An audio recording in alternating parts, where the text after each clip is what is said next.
Kenyans, but also we have our colleagues from the Eastern Africa region. We have colleagues from the Institute of Certified Public Accountants of Rwanda, Uganda, Tanzania, and Burundi, and others are online internationally.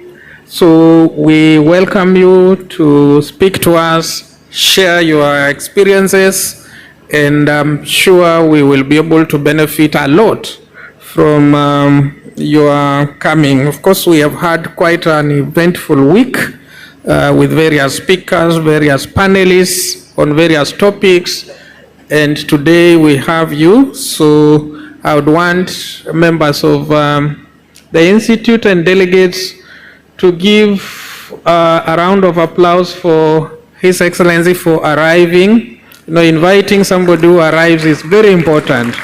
So, thank you. Yeah, I actually arrived.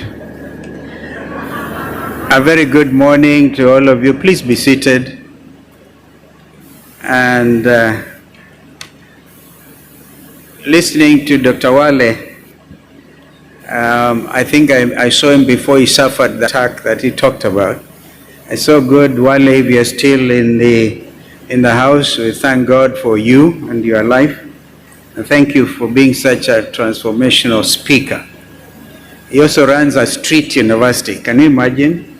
A street university, which is an online institution. Before I make my remarks, ladies and gentlemen, allow me to recognize that I'm accompanied by 3 senators. Thank you so much, one of whom is the Secretary General of my party, or our party, Senator Shakila Abdallah, all the way from Lamu. And then we have Senator Agnes Kavindu, Senator for Machakos. And then we have Senator Enoch Wambua. He is also the Deputy Minority Leader in the Senate. Then we have a number of MCRs from all over the place. If you could also stand, Irene Mulu, and got a number of them. Now, I want to make my remarks, but I must also tell you to tighten your belt because I'm here to intentionally provoke you as professionals, because it's a call to action if indeed we want to save our nation. And so I'll read these remarks and perhaps juxtapose them occasionally with other remarks. Mr. Chairman, or is it Mr. President Kakai? Philip Kakai, Madam Chief Executive Officer, CPA, Dr. Grace Kamau, incoming Chairman, Professor Elizabeth Kalonzo. I love that name. Reminds me of where I come from. Distinguished council members and delegates gathered today, whether here or at the Sarova White Sands, here in Sarova, or Pride in Mombasa, or those of you joining us virtually. It is a great honor to address the Institute of Certified Public Accountants of this 42nd annual seminar. And ladies and gentlemen, ICPAK has a long and very rich history. The Institute, founded as a regulatory organization by an Act of Parliament in 1978, is responsible for regulating and coordinating the operations of Kenya certified and registered public accountants. You not only advise the examination board on examinations and standards, you also advise the Minister for Finance on matters relating to financial accountability in all sectors of the economy by setting and enforcing standards of professional practice such as accounting, auditing, and ethical standards. And how you have grown, and the region has also grown, to hear that we have also representatives, a lot of whom are also online from Burundi, from Rwanda, In fact, your council member tells me even Somalia, the newest member of the East African community, from Tanzania and wherever. I don't know whether there are others from the Republic of South Sudan, the world's newest country. As such, and governed by law, you are one of the most important pillars upon which our country's dreams should be built. Over the last 5 days, outstanding Kenyans and foreigners have addressed delegates on a wide range of topics. You have thought things out, asked questions, and shared your professional experiences. All of this has resulted in today's key theme, self-management, and listening to Dr. Wale, self-regulation. A legendary Chinese philosopher, Lao Tzu, remarked in one of his well-known works that, I quote, "Mastering others is strength. Mastering yourself is true power." End of quote. This was penned centuries ago, I think really connect with me today. With absolute confidence, having observed the evolution of our republic from a unique viewpoint, as a lawyer, as a mediator in our conflicts in the region, as a lawmaker, yes, even one time as deputy speaker for a whole 5 years, as assistant minister, as minister in about 5 to 6 ministries, party leader, the 10th vice president of our country, and I'm told my friend Raila was here and he protested. I should not call him former, because once a prime minister, always a prime minister. And yes, I can live with being former, but really the 10th edition of vice presidents in our country. It is no secret that something is indeed rotten in the state of Kenya today. And to be able to paraphrase William Shakespeare's Hamlet, whichever way you look at it, and I want to actually add that not only rotten, but you as professionals are called upon to make the difference. In that serious tragedy of Hamlet, the writer again reflecting said, "Time is out of joint, oh cursed spite. And I was born to set it right." I'm calling on you as professionals to recognize that time is out of joint, and you are called upon to do something about it.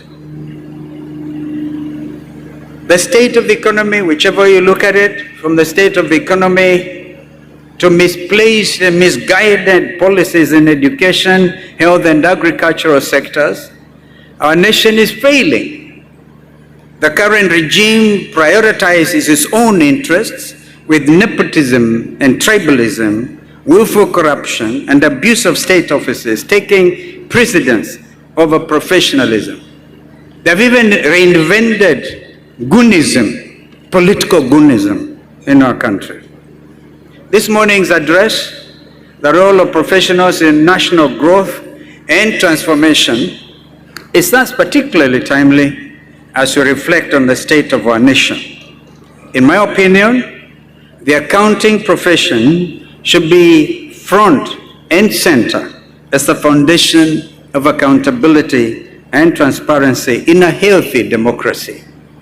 Therefore, allow me to focus on 4 critical pillars that I believe members of ICPAK should be guided by in our determined quest to transform our beloved republic into a nation admired and respected regionally and internationally. Pillar number 1, on ethical leadership in professional practice. ICPAK has grown in the last 41 years to be a respected body of some 40,000 certified members who work in diverse sectors of the economy as accountants, as financial experts. Some of them were lent by ODM to William Ruto, auditors, and financial consultants practicing in Kenya and beyond our borders in 44 countries around the globe. Ethics is not some philosophical notion for abstract debate. It is the very essence of professional practice. When you sign off on financial statements, You are not just confirming numbers, you are risking your professional name. You confirm success or failure and define integrity and dishonesty. Ethical leadership is thus an imperative if we are determined to change the destiny of our republic. I therefore call on each one of you today to hold yourselves to a higher level of professional ethics. Your role goes beyond merely technically competent. It involves being a moral compass bending towards ethical justice. When you witness something in error, do not be afraid to speak out. If you are put on the spot and asked to betray your values, please hold firm. Always remember, your signature is not just a sign, it is a guarantee. Like lawyers say, my word is my bond. Your signature is your guarantee, not to your customers, but to your country. Pillar number 2, ladies and gentlemen, institutional integrity and nation building. I, like many other Kenyans, I'm concerned that the procurement systems which are meant to ensure fairness and value for money are being misused for personal gain. Kenya's budget processes that should align resources with national priorities have been turned into tools for political favoritism. At the heart of each of these failures is a professional who chose convenience over excellence, compliance over conscience. As a Nobel laureate, very own African leader, Wole Soyinka astutely puts it, and I quote, "The greatest threat to freedom is the absence of criticism." End of quote. It is time your profession regains its critical voice. I encourage you to break free from mere compliance, box checking, and step forward as champions of real institutional change. When systems break down, take the initiative to redesign them. When processes are misused, take action to fix them. Remember, you're not just cogs in the institutional machine, you are the architects and the protectors of it. Ladies and gentlemen, August 27, 2010 will always remain one of the most important days for me, and I believe for our country, and also for you, as well as all Kenyans. As previously stated, I've had the honor of seeing firsthand some of the most significant events leading up to our country's rebirth.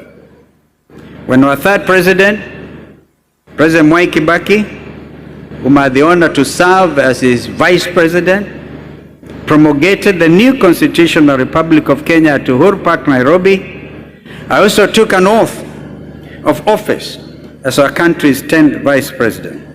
I swore to be faithful and bear true allegiance to the Republic of Kenya and to obey, to preserve, protect and defend our Constitution as by law established, and all other laws of the Republic, and that I would protect and uphold the sovereignty, the integrity, and dignity of the people of Kenya.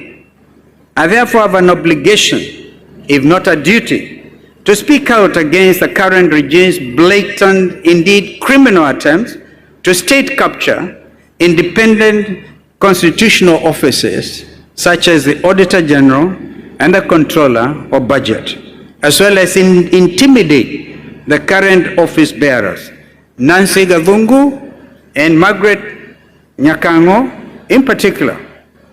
The words written in Proverbs 11, I quote 11:3, when the foundations are being destroyed, what can the righteous do? These words come to mind. I know we are from various faiths, but I think God is universal. The foundations, according to me, are getting destroyed. The righteous act of these two high professionals, Nancy Gavungu and Dr. Nyakango, in exposing wanton rot perpetuated by the current leadership should be celebrated. Despite threats and outright intimidation, they have stood strong and firm. Their moral conscience stays unwavering. They are, in my opinion, genuine shujas, mashujaa wetu hao. I urge ICPAK leadership to stand with and support these two heroes who are members of your profession and give your voices to publicly condemn a dictatorship that has lost its moral authority, if ever it had one in the very first place. Pillar number 3, civic awakening and youth engagement. There is a civic awakening that is sweeping through our nation, and indeed actually through the continent, especially among the youth. The events of June 25th last year, what I call J25, marked a turning point in our national consciousness. When young Kenyans took to the streets across Kenya in droves, they were not just protesting against the punitive finance bill 2024, armed with a bottle of water, our national flag, and their mobile phones. They were reclaiming their role in shaping the future of their nation. I find myself even thinking about what this means for Kenya's business community. These young adults, some of whom are your own students, or indeed your own children, are calling us to answer a basic question. What shall we bequeath to the next generation as professionals? As professionals, you do hold a special place in society. You have specialized knowledge that comes with both power and responsibility. How you choose to use this knowledge will determine whether you are seen as defenders of the status quo or defenders of change. Young people in Kenya are paying attention. They are wondering how professionals who understand the complexity of public finance can remain silent when public money is being stolen. They are wondering why experts who see unsustainable policies speak out only when a crisis has developed. I'm a firm believer in mentorship. It is important to guide young professionals, not just in the technical aspects of their job, but also in the domain of ethical leadership. Let us create forums for deep discussions between generations in our organizations. A nation that cannot mobilize the talent and idealism of its youth is one that risks falling behind. I encourage you today to step beyond professional comfort levels. Meet with policymakers, not as technical experts, but as defenders of economic justice. Use your analytical talent to bring into sharp focus the true costs of corruption and bad governance. Use your data analytics to provide us with an honest opinion on where existing policies are taking us. As our own Professor Kalista Juma correctly asserted, I quote, "It is not the size of resources that dictates Africa's development, but how efficiently those resources are utilized," end of quote. As professionals in accounting, you are guardians of that efficiency. Now my next thing is beyond compliance to conscience. As we near the end of the time we'll be sharing together, I challenge you to go beyond compliance to the next level of conscience. Conscious Kenyans. Utu. Compliance asks, is it legal? Where conscience asks, is it right? I also challenge you to take on 4 specific commitments. Commitment number 1, commit to being an ethical leader in your circle of influence. Where corruption exists, do not remain silent. Where power is being abused, do not stay quiet. Second commitment, take the pledge to seek change in institutions. Use your knowledge to construct structures and put in defense mechanisms to protect against exploitation. Do not stay as implementers in institutions, be transformers instead. Friends and fellow professionals, I have a question for you. Are you sure that Kenyans received nominations for purposes of reconstituting the Independent Electoral Boundaries Commission, who are representatives of your profession? I ask this question pointedly. I received two of your council members when I sat as a co-chair of the NATCO process at Bomas. Your voice was loud and clear. Are you taken seriously? As ICPAK, as accountants, people who have knowledge about numbers, the analytics, and in my view, the next elections will have to depend on accountants to give us correct numbers. Not other professions or lawyers like me, right? But accountants have a specific role if you're going to throw out the ghost, the ghost of election stealing and that kind of thing. You had that wonderful opportunity. I have another question for you. Why is it that none of the nominees handpicked by President William Ruto are professional members of ICPAK? Why is it?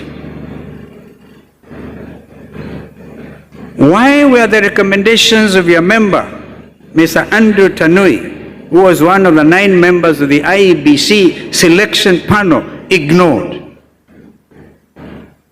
I believe that if the opposition, which I represent truly, and the broad-based government consisting of UDA and ODM had held consultations and concurred in accordance with the National Dialogue Committee report recommendations, a nominee such as your chairman Kakai, who was on the short list of 9 recommended members of the constituted IBC, could have been included. And he's sitting here, ignored. I believe by ignoring your chairman, your president, you're being told, Mutadu. I urge you, as a professional body, to step up and join the rising number of people who have expressed no confidence with the Ruto nominations, as well as to request a full and unfurnished accounting of the vetting process by the IEBC selection panel. Kenyans expect nothing less. Third, ladies and gentlemen, let us take a pledge to mentor the next generation. Share your knowledge and experience with the next generation of professionals and leaders. Help create paths for young professionals to develop. Recall, true legacy is not individual success, it is forward thinking and allowing the effortless passage of information. Fourth, give back to your community.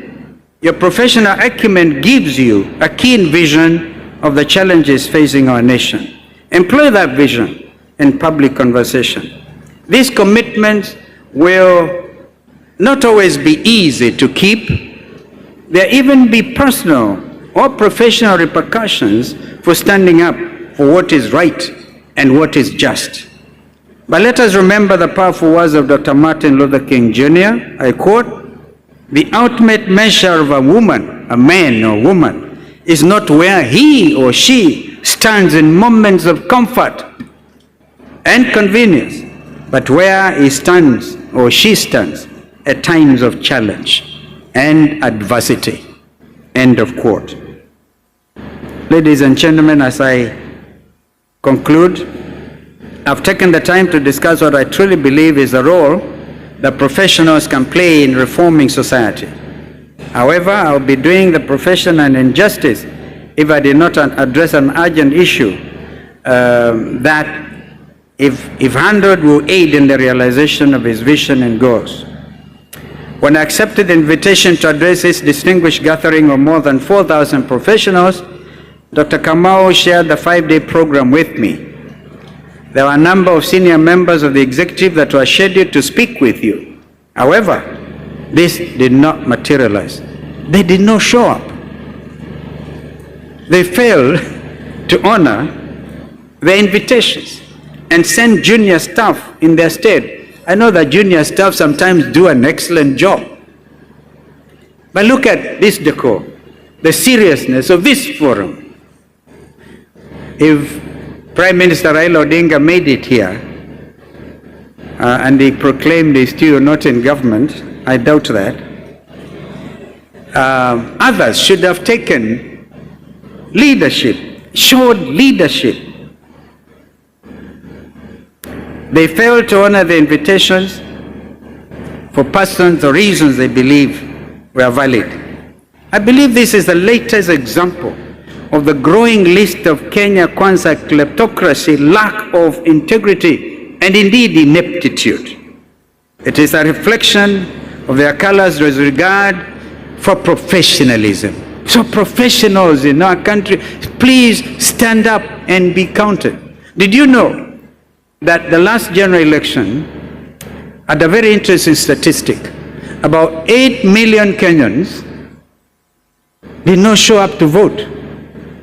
I believe a lot of them, those who are professionals, who found it difficult to go out and queue in a primary school from 6 o'clock in the morning until 4 in the afternoon. And they sat in the comfort of their homes. You unfortunately do not vote by proxy. You got to go there and do it. I think we have to think as professionals. There are countries where voting is compulsory. I think in India, for example, voting is compulsory. It's the world's largest democracy. Think about this. Because of that, every Kenyan with a payslip is feeling the weight of that inaction. Going forward, I think every Kenyan payslip holder will be the first ones, in my view, to get out by 4 o'clock in the morning and then queue. They should have used this forum for public discussion. I'm talking about those friends too who did not show up. And therefore this cannot be, and it cannot properly be seen as a forum for the opposition. So government side, don't be scared of your own people. Come and explain to them. They should have used this forum for public discussion and involvement, carefully listening to your perspectives on the state of the nation and how to remove Kenya off the grey list. They should have sought your expert advice on how to reinforce this 41-year-old body in light of emerging trends and concerns, such as the use of technology, data analytics, and artificial intelligence, as well as dealing with money laundering and wish-washing. They should have discussed accountant empowerment. They squandered an incredible opportunity to work with you, line by line, on the Finance Bill 2025-2026, ensuring their punitive and costly errors of 2023, 2024, and 2024-2025 will not be repeated. And more importantly, that no more Kenyan lives will be lost or endangered because of exercising their constitutional rights to peaceably protest and picket. Disregarding the views of Kenyans, be it professional or students, salaried workers or mama mbogas or boda riders, ladies and gentlemen, is Kenya Kwanza's modus operandi. I can with absolute authority assure you, assembled here at the Pride Inn or online, that the next administration will not, and I repeat, will not treat professional associations, professionals, and indeed all Kenyans in this shocking disregard.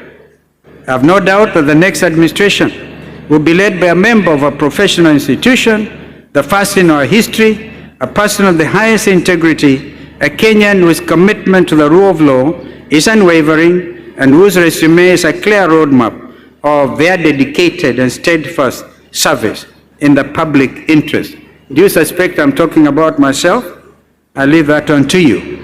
As I end my address, I would like you to ask yourself and the man or woman sitting next to you or beside you, whether you have the will to make a difference. When generations look ahead and reflect on this moment of choice in our history, let them remember that when Kenya was at a crossroads, its professionals opted for change over the path of least resistance. Let them understand that accountants are not just number crunchers. They were the guardians of public faith. Let them understand that this generation of professionals did not just construct careers. They helped reshape a failing nation into a transformed, ethically guided economic powerhouse that is internationally respected and admired, as well as benchmarked against and indeed worthy of the new cliche, and I end quote, there is the African continent, and then there is Kenya. Have you heard that lately? Agree, Dr. Wale? You cannot benchmark mediocrity. The world is benchmarking Kenyans. I repeat, there is the African continent, and then there is Kenya. God bless you, and God bless our Republic, Kenya. I thank you.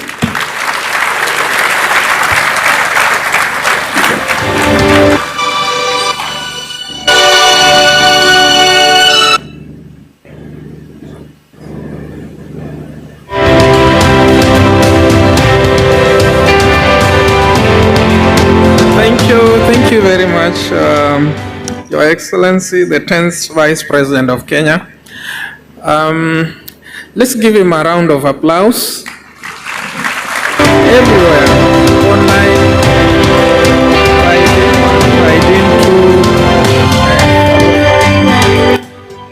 now we have come to a stage where we need to interrogate his speech.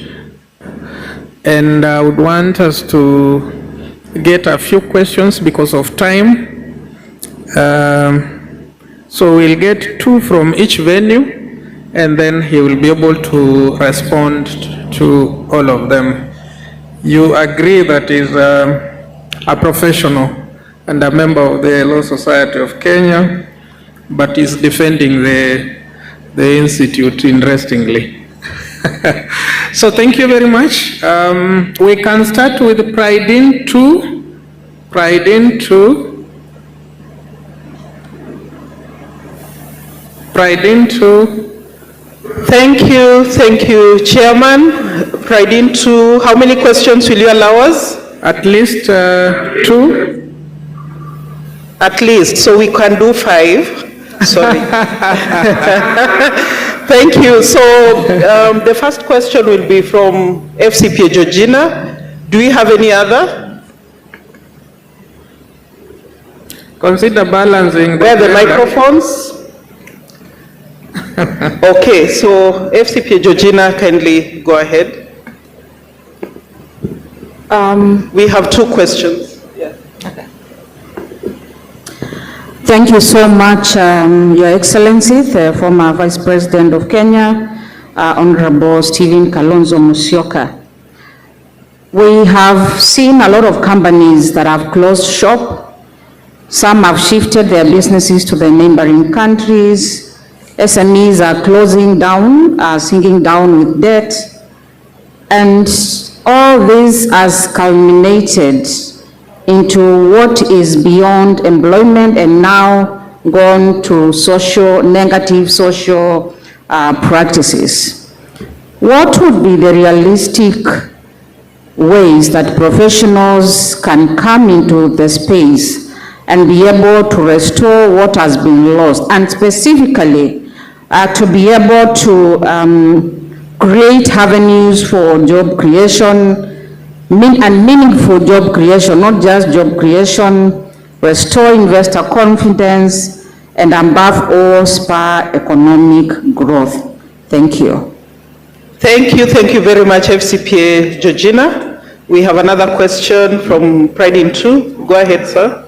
Thank you very much, Mr. Richard Pasito, CPA. My question to His Excellency Kalonzo Musyoka, the chairman of ICPAK Party, on the issue of Finance Bill 2025, because we had 2024, which brought a lot of uproar, and then we had a lot of issues, people being abducted, running on the streets. Now we have another one, 2025. Maybe in the opposition, in the Kenya opposition, if you are involved and you are able to interrogate to see that issues which raise a lot of uproar in Kenya in 2024 are not replicated, so that we may not have the same issues as we had last year. So I think it's important we interrogate. If you're able to interrogate yourself, especially because you have representation in the both houses, National Assembly and the Senate, if they are able to interrogate the issues being raised in the items in the 2025 finance bill, so that they may not be replicated in the one in 2024. Thank you. Thank you very much, CPA, though you didn't introduce yourself. Richard Pasita, CPA from Kajiado County. Thank you very much. Chair, those are the questions from Pride in 2. I give it back to you. Thank you very much, CPA Respa. Pride in 1. CPA Yes, Ozi. Chair, thank you. Pride in 1, we are ready. We have 2 questions. I will start with the lady.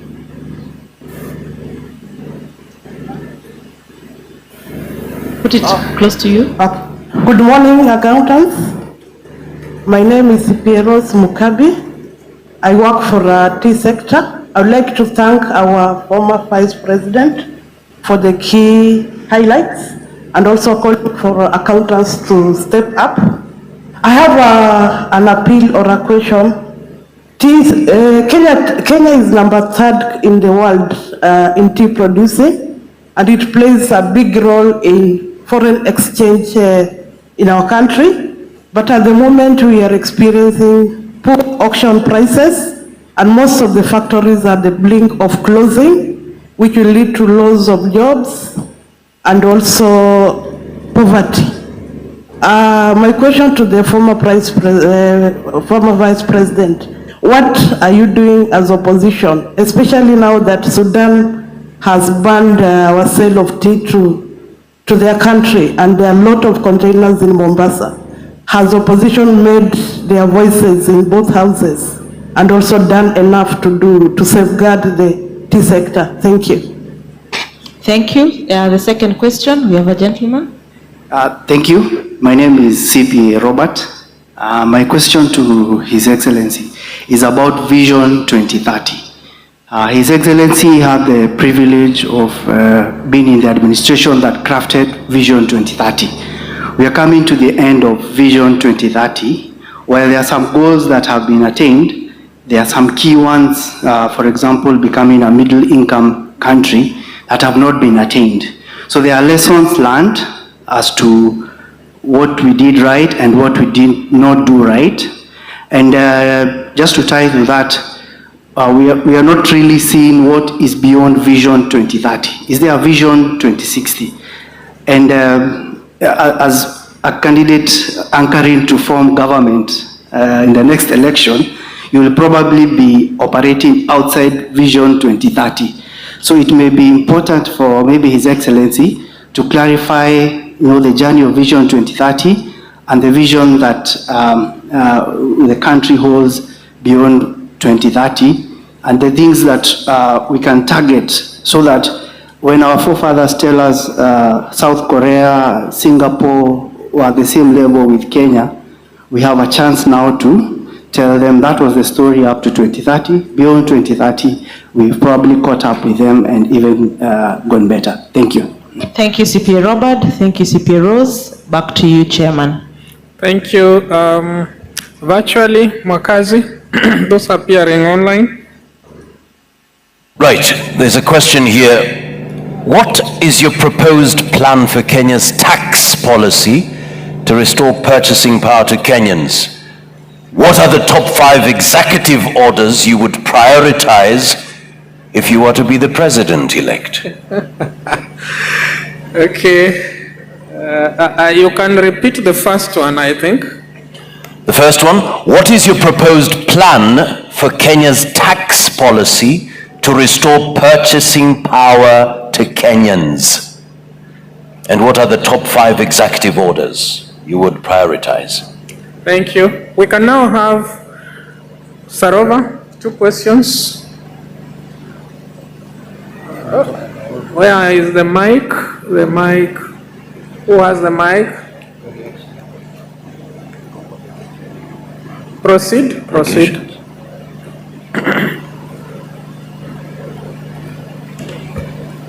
My name is CPA Albert Mutia Mailu, and my question is both to my party leader, Honorable Kalonzo Musyoka, and my senator, Bwana Wambua, who is here. And what I'm wondering is, I'm not feeling both of you as the opposition, and when things are not working well in Kenya, and when we are talking about 2027, I'm seeing the coalition you are trying to form is with the people who are already tainted. Are we really on the right direction? Thank you. Okay. Another mic is there?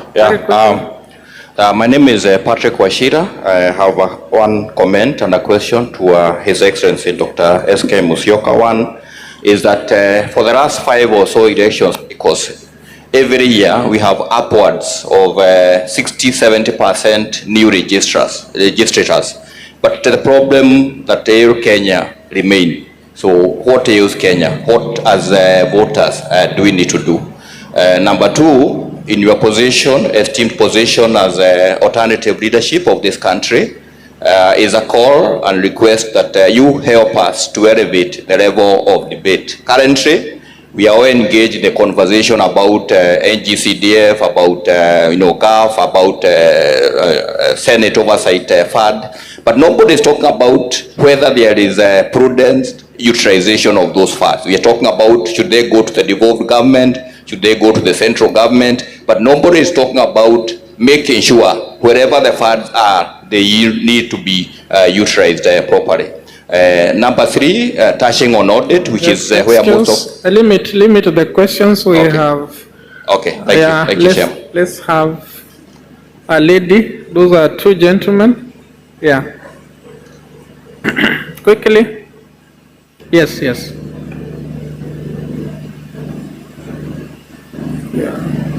The mic is not on. My name is CPA Catherine Juma, and looking at Kenya, we have a government that is very expensive. We saw the original 21 districts divided into 47 counties, and so many other things, positions came in with that during the constitution that is now over 10 years old. I want to hear, Your Excellency, your opinion on whether the voices of the accountants were heard as far as the cost of delivery that government is concerned. Because we had the legal mind, the lawyers were very vocal, and the political class. Would you, in your opinion, as a politician, say that the accountants were heard, or did we keep quiet? And are we doing anything to change how this country is governed as far as cost of delivery is concerned? Thank you. Okay. Finally here, those a lady. I think we are done.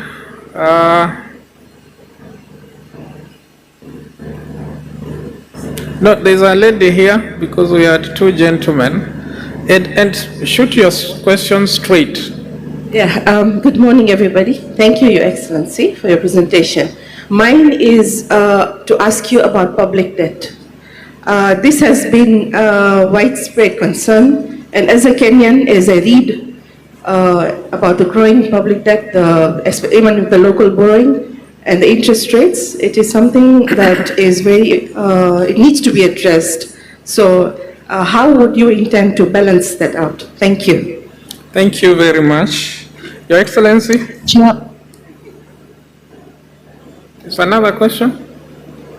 No, we Yes, Chairman, Pride in One, we are requesting to be allowed one more question, if that is okay. Maybe you can respond to these ones first, just in case there will be one or two, but let him respond. Probably in the process of responding, he might respond to that one. Okay, thank you, Chairman.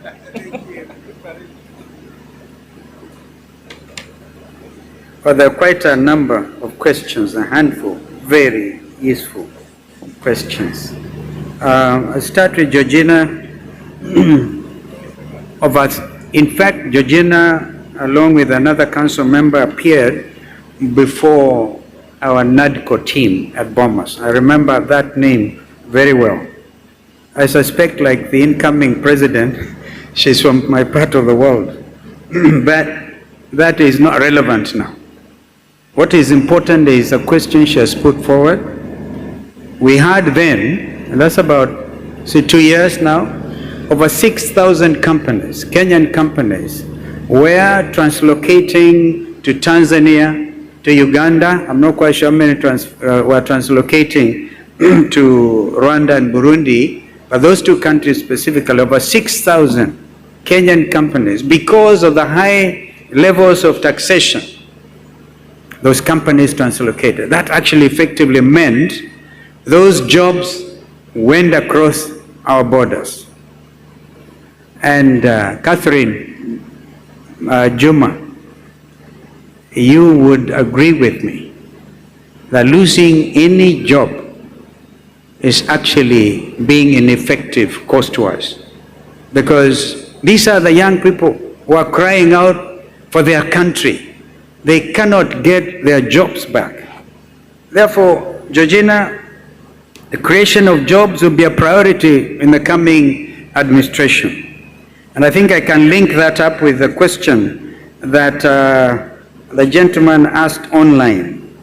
I think it was Mwakazi. What are the 5 issues, executive orders you would issue if you are to become the next leader? And I want to tell you, I've already pronounced myself on one very explicitly. And I repeat here before professionals, do away with housing tax. That is number 1. And that will mean that erosion of the payslip is looked after. I'm thinking very strongly, having been once Minister for Education, when we advised President Kibaki then to think of free primary education. And one time, please Kenyans may have forgotten, I actually ran to be president. If I do it, it'll be second time round. And my votes were stolen, were they not? Got close to 1 million votes, and others were stolen. Never mind. That is history. But then I spoke very clearly about a 24-hour economy.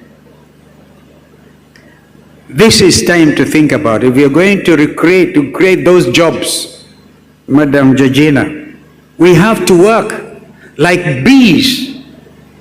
We have no time to waste. Every Kenyan who is unemployed is a big problem to all of us. And then they turn violent, we call them goons, and then become ready for political leaders who have lost focus. And they believe they can buy leadership by employing goons. Look at what happened at the promulgation. I think former Deputy President Gachagua, not former deputy. Deputy President Gachagua just wanted to name his new political party. They could not even allow him. You pay goons to cause harm, possibly death to leaders. Kenyans must stand up and say, no.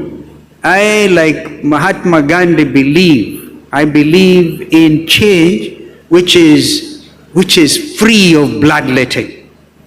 And so we will say no to goonism, because these unemployed Kenyans, you give them 500 shillings and tell them, stone Madam President, they will do it. We have to get our conscience back. But free education should be taken a notch higher, whether or not it will be my executive order number 2 will await the input of the professionals, Catherine Juma. But we can do free primary education, free secondary education in our public schools, and even free university education.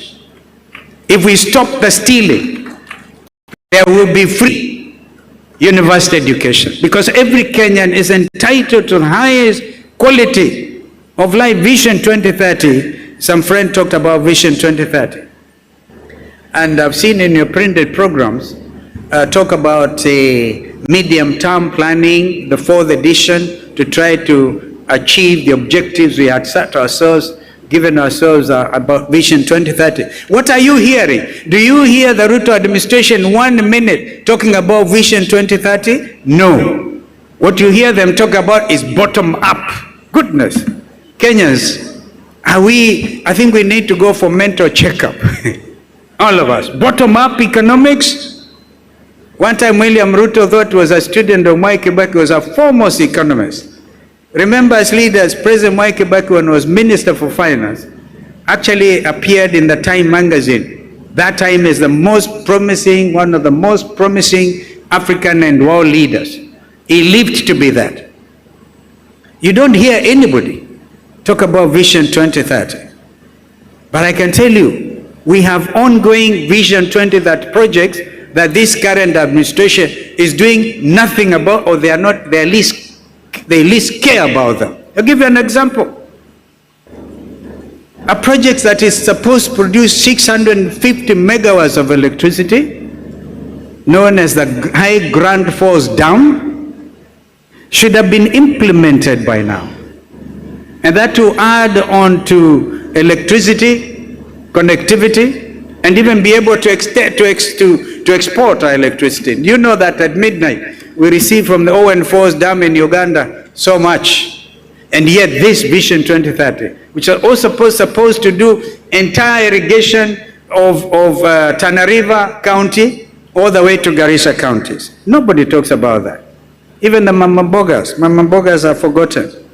And you know, one of the things you do, like we did with President Kibaki, was to remove to zero rate the border borders. Do you know that a border today that would have cost 70,000 shillings is costing 150 shillings because of the taxation, Ruto regime? That will be another executive order. At least we have something that is helping the youth. And in terms of climate change discussions, again, I remind myself, I was Minister for the Environment when Professor Wangari Maathai won the Nobel Peace Laureate Award, and I was able to take her to Norway that time to receive that award. Environment is key. And when President Ruto met with Prime Minister Sunak, I think it was, of the UK, in Sharm el-Sheikh, Egypt, they discussed this project about the High Grand Force.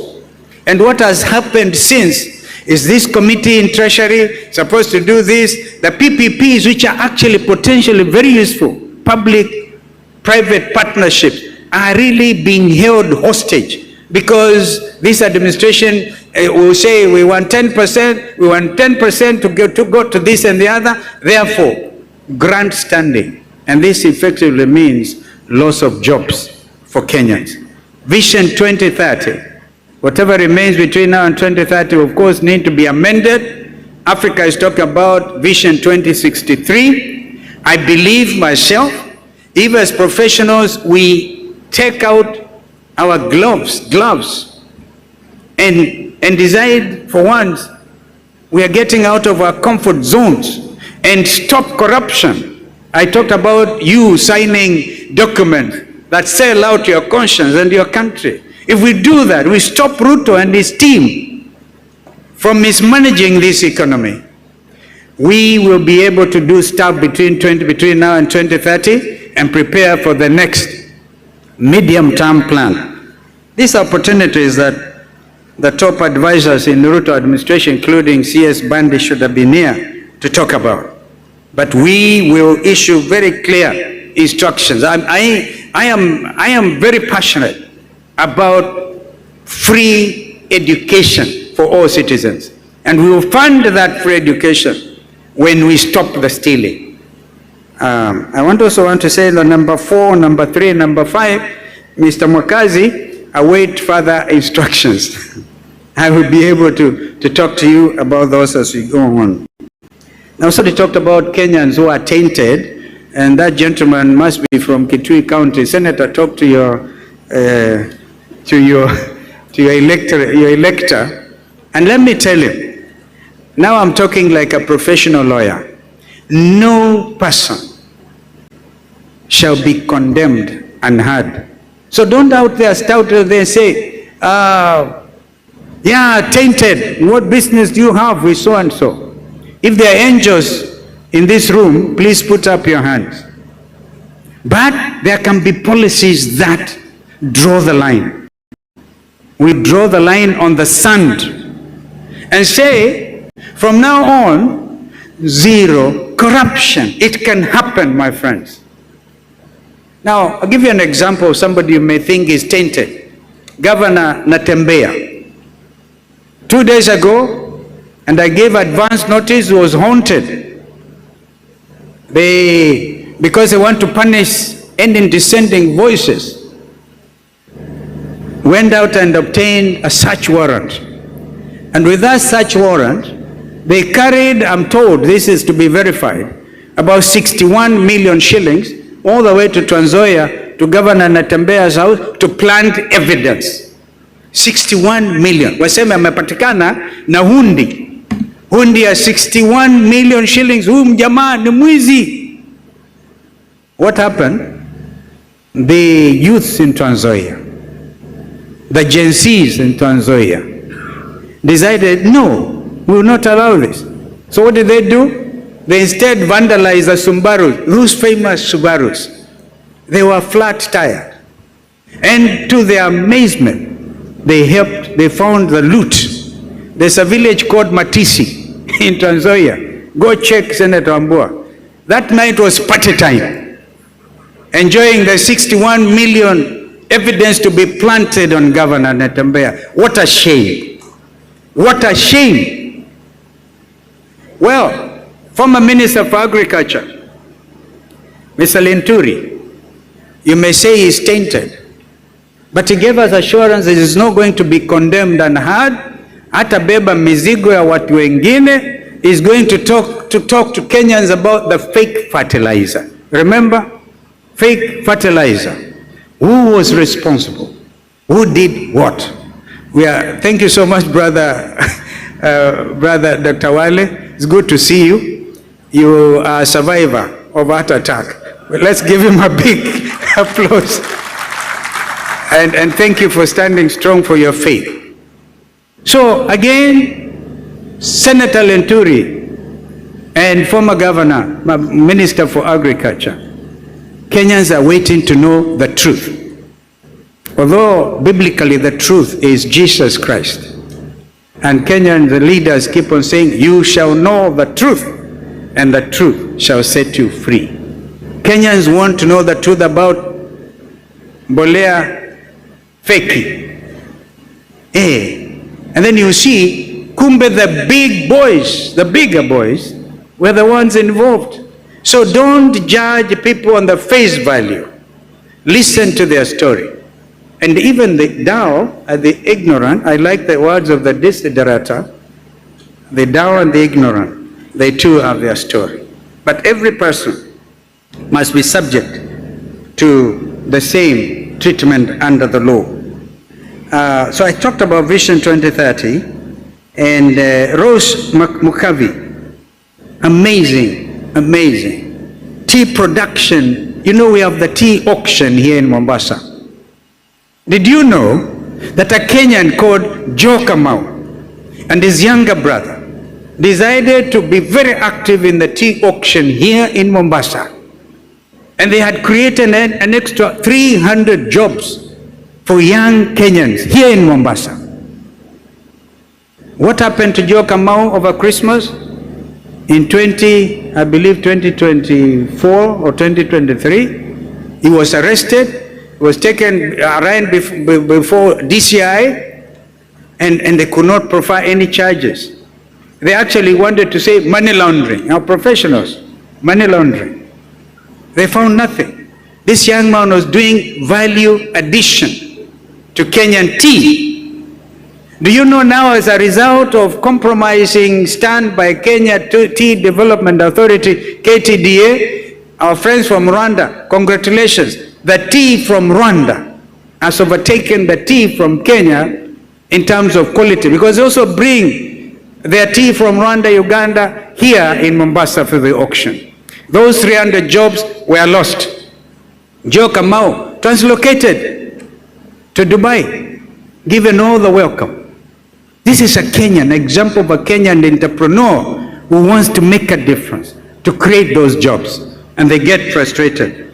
Therefore, Rose, we will do quite a bit to just again get rid of corruption from KTDA and wherever. Well, you asked me a question that very, very critical at this time. I know General Buhran, the leader in Sudan.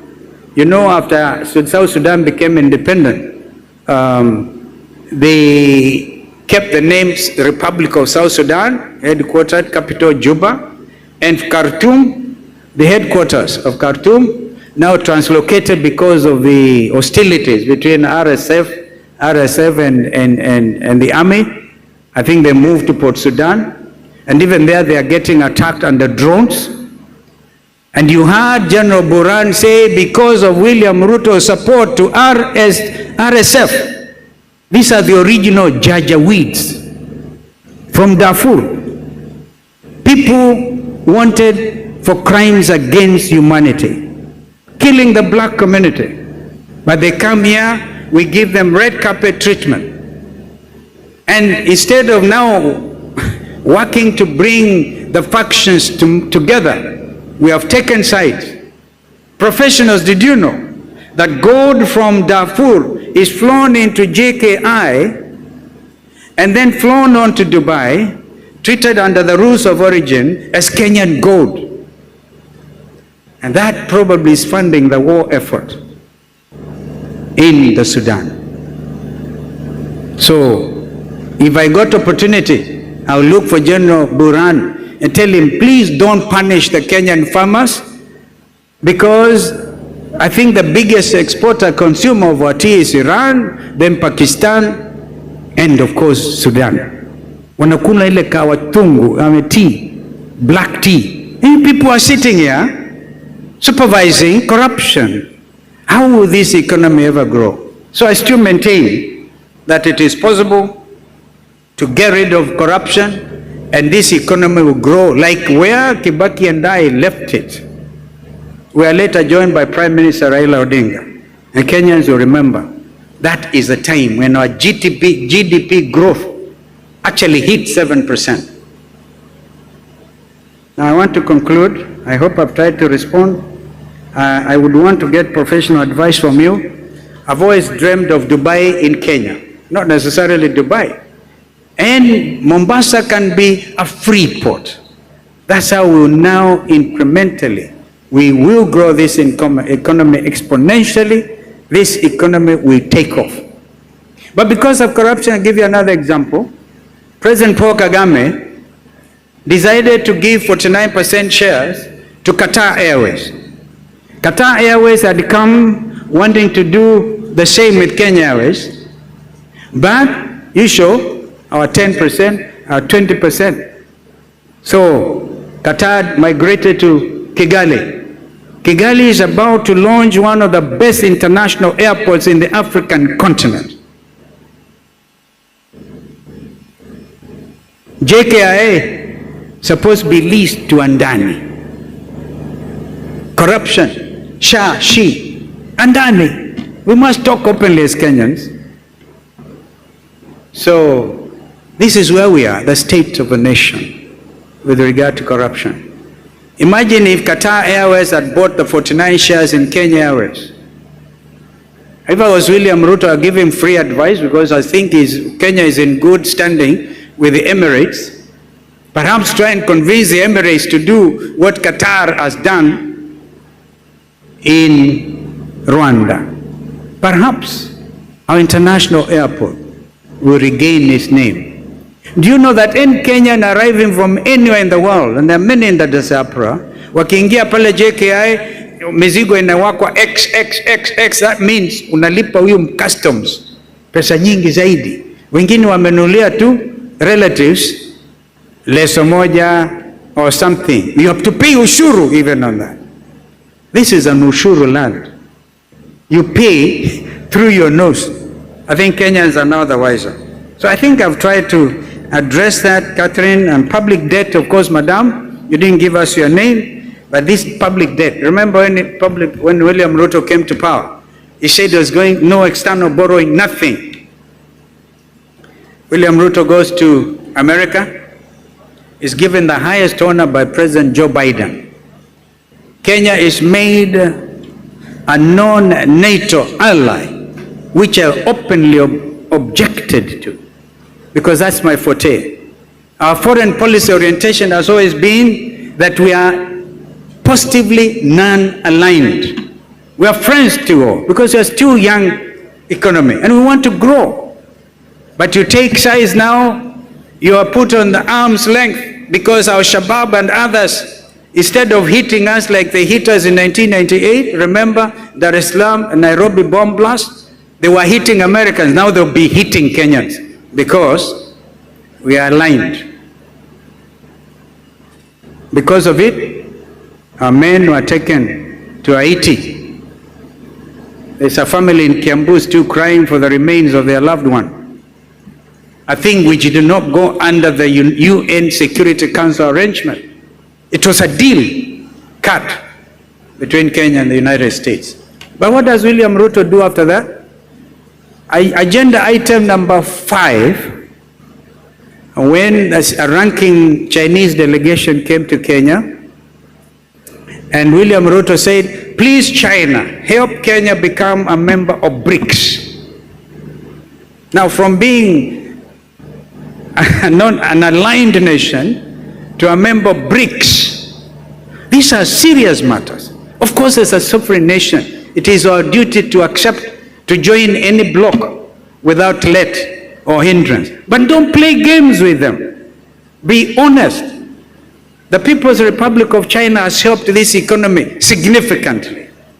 And no country, including the United States, can do without China. This is why Donald Trump himself has had to discuss this tariff regime with the People's Republic. Nobody can, but be consistent. Go for non-active, non-alignment.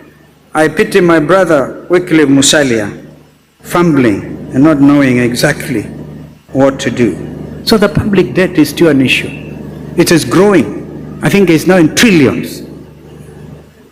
If you use money to develop your economy, develop your infrastructure, do the right thing, minus corruption, nobody will really worry so much about public debt. But if we take over, President Xi Jinping, the leader of the People's Republic, I'm sure will look favorably at those commitments that can help reduce our level of public debt. So I think I've tried to cover those things, and if there's one that is probably not dealt with, I think Finance Bill 2025, our friend from Kajiado, you know, that's why CS Badi should have come here and try to explain and get concurrence from this very authoritative forum. As I said in my statement, line by line approach with regard to the 2025 Finance Bill. But Kenyans are watching. Those things that were objected to by Gen Z, a majority of Kenyans, are still being sneaked in. So if there's another clarion call, hashtag reject the bill, Kenyans have every reason to reject it. But before they do, please let them listen to you. I've tried to address all those issues, I think, I think it's Catherine Juma again on expensive government and cost of delivery, and whether the voice of the accountants was listened to. You see, if you don't stand up, Catherine, and get listened to, you can demand to be listened to. I gave you an example. Your own professional goes in to sit as a member of that selection panel for the IEBC reconstitution panel. He fights, I don't know how well he fought or he got compromised, I don't know. But the name of your own chairman, who should be schooled in numbers better than the lawyers, right, gets ignored. And you are sitting here very comfortably. I think that accountants, if you allow me, I can teach you to demonstrate. I was almost killed in 2023 with Raila and Eugene Wamala, my colleague, almost got killed in Mathare. Because then we were demonstrating against the high cost of living. If you sit out there, don't think you look less of a professional by using your rights under Article 37. In fact, you'll be reinforcing. You know, this is the time, my friends, to do something for your country. Do something for your country. I saw somebody saying, I don't know whether William Ruto said, he set off for my friend Raila Odinga because Kalonzo alikuwa kichwa ngumu. Nitakuwa kichwa ngumu mpaka waende nyumbani. I thank you.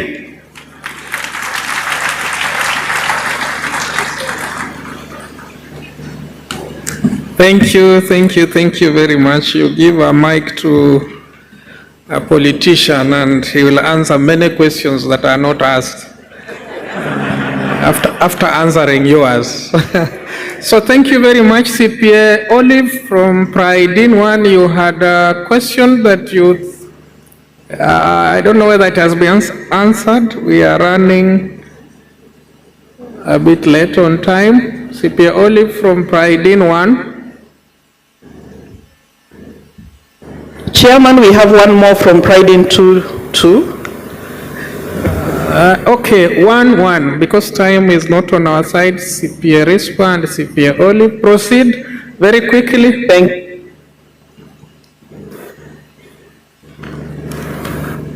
Pride in One, yes, our question is ready. Proceed, CPA Olive. Dr. Wawero will ask the question.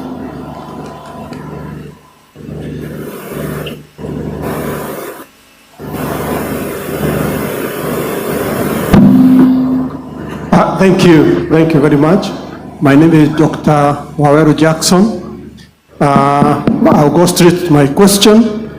Now that you have thrown your heart into the ring to lead the great country of Kenya, I request you to indulge us as accountants your position as a lawyer on odious debts. Given that our country debt is running at about 12 trillion, what will be your policy position on odious debt? Thank you. Rispa, Pride in Two. Pride in Two, we have a question from Council Member CPA Wycliffe. Go ahead. Thank you. My name, as you've said, is CPA Wycliffe Bichanga, Council Member. Your Excellency, this is about county governments. I think for the longest time, there's been a discussion about the economic viability of our counties. Will be good to hear what are your thoughts on this. That is it time we considered probably merging counties and capping the number, because there's been a discussion in terms of duplication and probably some duties could be done better if we had bigger regions. Thank you. Okay, thank you. Thank you, Chair. Back to you. Thank you. Your Excellency, you can take those two. Well, I thank you, Dr. Wawero Jackson. 12 trillion in form of debt, trillion shillings, I believe. And I think that I tried, though not with a sense of in-depth approach to deal with it. But these, some of them, what you're calling odious debts, there are other debts, what I think even under Jubilee administration, what they tried to do that time was to borrow commercially, commercial debts. My expertise is in negotiations. And in business, you don't get what you deserve, you get what you negotiate. A lot of these debts will need serious renegotiation. But you must establish a level of credibility so the people with whom you are negotiating can take you seriously. So I will work with the accounting profession to have a real look at all these numbers and be able to know what needs to be done. On the economic viability of the counties, I think again, Madam Catherine addressed this issue when she was saying that the voice of the accountants was never listened to. Economic viability of the counties. Let me give you a very live example. Madam Shakila is the Secretary General of Wiper Democratic Movement. She's from the county of Lamu. Tell me, if you try to merge Lamu with Tana River, or merge the whole thing to create it one coastal region, what that will mean. I believe myself, and I want to be able to convince the accountants on this. Again, when we deal with governance, you'll be able to even, instead of 47, be able to sustain the 47 counties, all right? And then, by the way, there are other smaller constituencies, like in Taita Taveta, several 27 constituencies, which as we speak are still seen to be unconstitutional because nobody did anything about it. By the way, had William Ruto and Raila Odinga implemented the NADCO recommendations, because we specifically dealt with those issues, the country would be very far. But now we are faced with another election and a lot of prevarication, and nobody wants to commit. My view then will be, we need to further interrogate. Because if you're looking at amending the Constitution, the lawyers will talk to you about the basic structure. The 47 counties are written in the Constitution. To do anything about that, you need to go to the Kenyans with a referendum. On a referendum, make it a referendum issue. There were those who felt that time that instead of having the 47 counties, why don't we stick to the 8 original provinces? That's still a valid question. But the decision was taken by the Kenyan people at a referendum to establish the 47 counties. If you give somebody a right, that's a legal issue again. You give somebody a right and you want to take it away from them, you really have a lot of explaining to do. Therefore, the safe approach would be stop the stealing, stop the corruption, get people to develop themselves wherever they are. I hope I've answered you, and that was actually the question by council member, was it Chama? It's the same thing. It will need a lot of consultation. I thank you.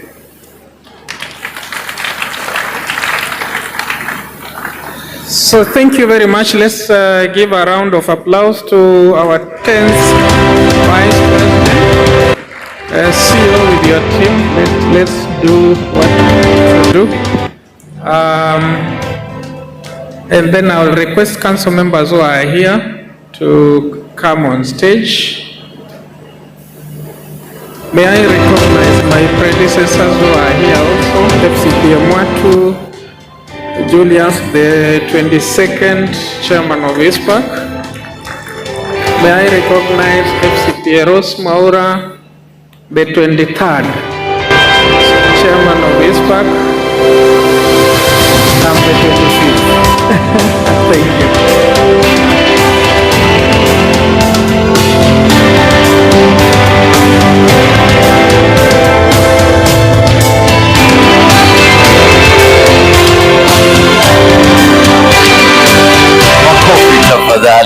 Thank you so much, Your Excellency.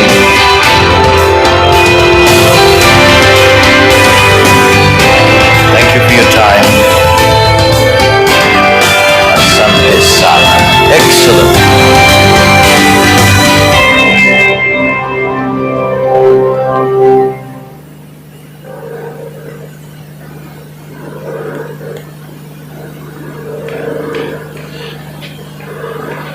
Thank you so much.